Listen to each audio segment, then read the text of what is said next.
ഇന്നിപ്പോൾ അപകടമുണ്ടായ പൂഞ്ഞാറിലാണെങ്കിലും ശരി, കോലാഹലമേടാണെങ്കിലും ശരി, അടൂർമലയിലാണെങ്കിലും ശരി, നേരത്തെ ഒന്നും ഇവിടെ കാര്യമായ ഉരുൾപൊട്ടലില്ല. 10-15 വർഷം മുമ്പ് ഇവിടെ പലയിടങ്ങളിലും ചെറിയ മണ്ണൊലിപ്പുണ്ടായി എന്നത് മാത്രമാണ്.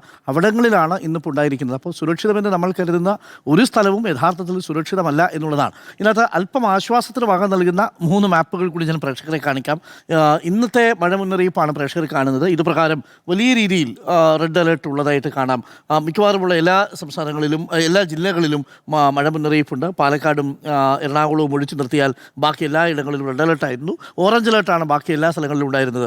4 ജില്ലകൾ ഒഴിച്ച് ബാക്കി എല്ലായിടത്തും റെഡ് അലേർട്ടായിരുന്നു. ഇന്ന് നാളത്തേക്ക് ഇപ്പോൾ പറഞ്ഞിരിക്കുന്നത് 2 ജില്ലകൾ ഒഴിച്ച് ബാക്കിയെല്ലാം ഓറഞ്ച് അലേർട്ടാണ് എന്നുള്ളതാണ്. തിരുവനന്തപുരത്തും കൊല്ലത്തും നാളെ മഴ മുന്നറിയിപ്പുകളില്ല എന്നുള്ളതും പ്രത്യേകം ശ്രദ്ധിക്കുക. എന്ന് വെച്ചാൽ ഇന്നത്തെ രാത്രിയിലെ മഴ പെയ്ത് തോർന്നാൽ ഒരുപക്ഷെ നാളെ മഴയുടെ കനം കുറയാനുള്ള സാധ്യതയുണ്ട് എന്നുള്ളതാണ്. പക്ഷേ അത് നാളെ ഓറഞ്ച് അലേർട്ടാണ്.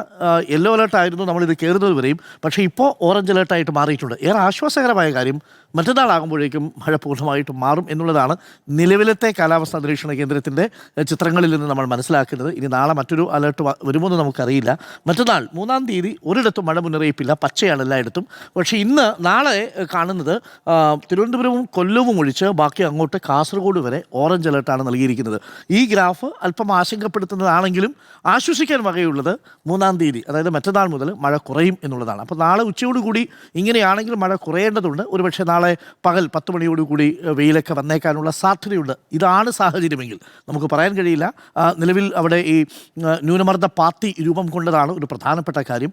അത് വളരെ ശക്തമായ രീതിയിൽ വടക്കൻ കേരളത്തിലേക്ക് നീങ്ങുന്നുണ്ട് എന്നുള്ളതാണ് ഏറ്റവും ഗൗരവത്തിൽ നമ്മൾ ശ്രദ്ധിക്കാനുള്ളത്. അപ്പോൾ ഒരിക്കൽ കൂടി പറയുന്നു, സുരക്ഷിതമെന്ന് നമ്മൾ കരുതുന്ന സ്ഥലം ഒന്നും സുരക്ഷിതമാകണമെന്നില്ല. അതുകൊണ്ട് മൺതിട്ടയോ വെള്ളം ഒലിക്കാനുള്ള സ്വാധീനം ഏതെങ്കിലും തരത്തിലുള്ള സാധ്യതയുണ്ടെങ്കിൽ നിങ്ങൾ ഇന്ന് ആ വീട്ടിൽ കിടക്കാതിരിക്കുക. ഇന്നത്തെ രാത്രി വളരെ നിർണായകമാണ് എന്ന് പറയാൻ വേണ്ടിയാണ് നമ്മളിത് കാണിച്ചത്.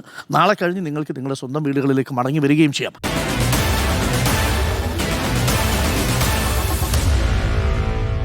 Meet the editors.